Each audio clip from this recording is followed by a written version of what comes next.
여러분 안녕하십니까, 진성호입니다. 문재인 대통령이 어제 다시 종전선언을 요구했습니다. 종전선언을 제안했습니다.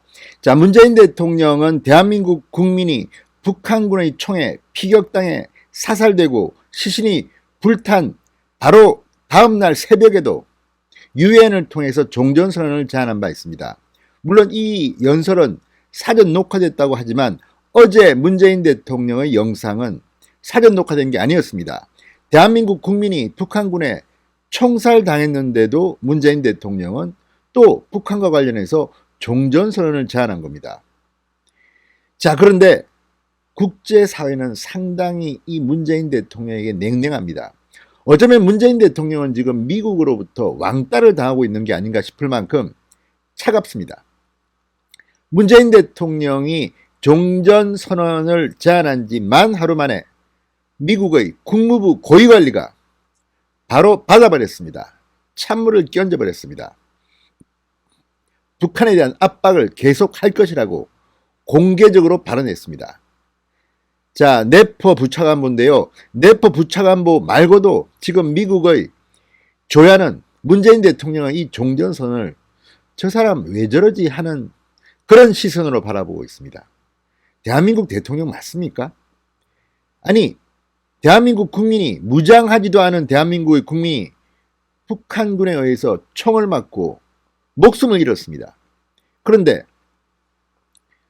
그 북한과 종전선언을 한다? 또 지금 종전선언이 무슨 의미가 있는지 문재인 대통령은 알고 있는지, 김여정이가 지난 6월 달에 한마디 하고 나니까 민주당, 청와대 다들 종전선언 못해서 난리가 났습니다. 왜 이렇게 끌려다닙니까?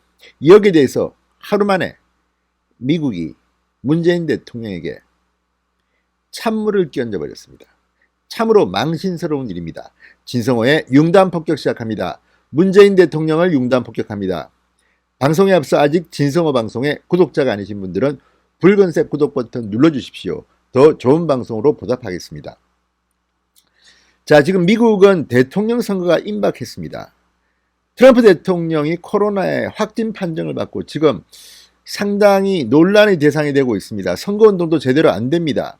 그런 가운데 김여정이 무슨 미국에 가서 누구를 만난다 이런 내용이 일본 언론을 통해서 보도되는가 하면 한국 정부가 이것을 주선한다는 이런 보도도 나왔습니다.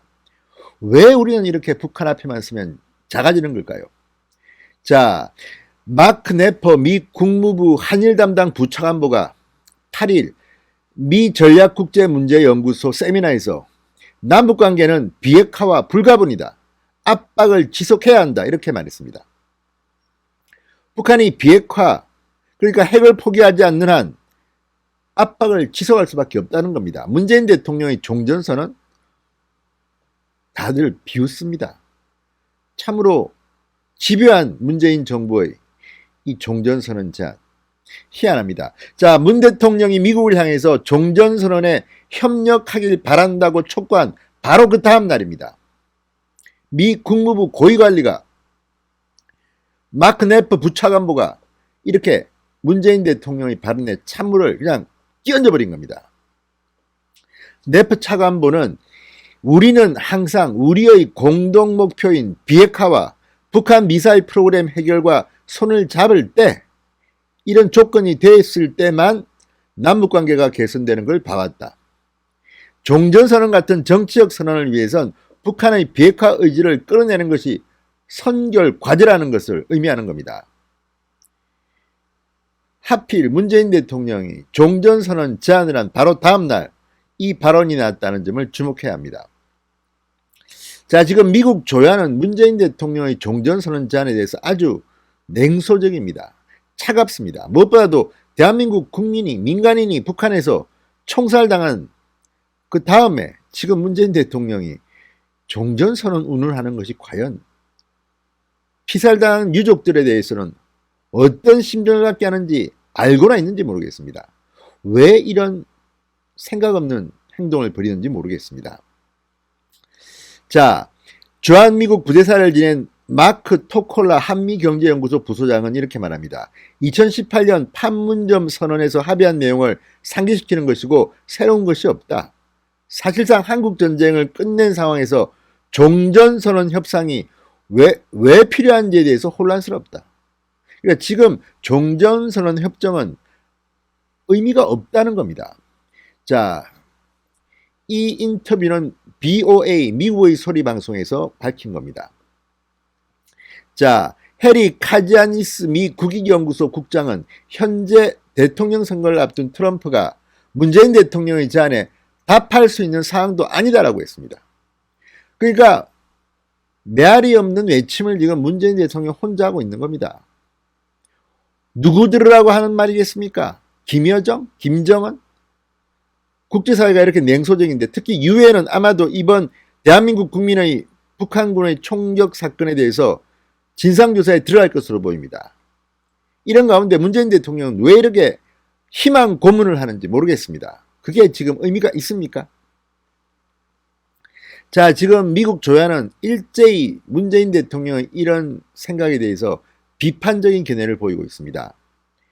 자, 대북제재 전문가인 조슈아 스탠턴 변호사는 문 대통령은 여론조사 지지율을 견인하되 국민 피살이나 북한의 위협, 대량 살상 무기 수출과 글로벌 금융 사기 같은 일들은 멈출 수 없는 의미 없는 언어의 향연만을 희망하고 있다. 이렇게 비꼬았습니다. 자, 빅터 차 CSIS 한국 석좌는 과일 영국 모두의 합의를 이끌어내는 게 무엇보다 중요하다. 그러니까 한국 정부의 의지만 있는 게 아니라 일본, 중국, 미국 등 이웃 국가의 동의와 지지부터 끌어내라고 이야기합니다. 한일 관계가 이 목표에 상관없는 일이라고 생각해서는 안 된다. 북한과 한반도 문제를 풀어나가는 데 있어서 한일 관계 개선도 필요하다는 겁니다. 자, 지금 이런 문재인 대통령의 종전선언 제안, 국제적 놀림감이 되고 있는 것 같습니다. 제발 좀 정신 차리기 바랍니다. 김여정이 지난 6월 한마디 하니까 일제히 민주당 종전선언 하자 청와대 아예 유엔 연설문을 써버렸습니다. 그 과정에서 대한민국 국민이 목숨을 잃었습니다. 문재인 대통령 생각 좀 하시고 말씀 좀 하시기 바랍니다. 진성호의 융단 폭격이었습니다. 여러분 감사합니다.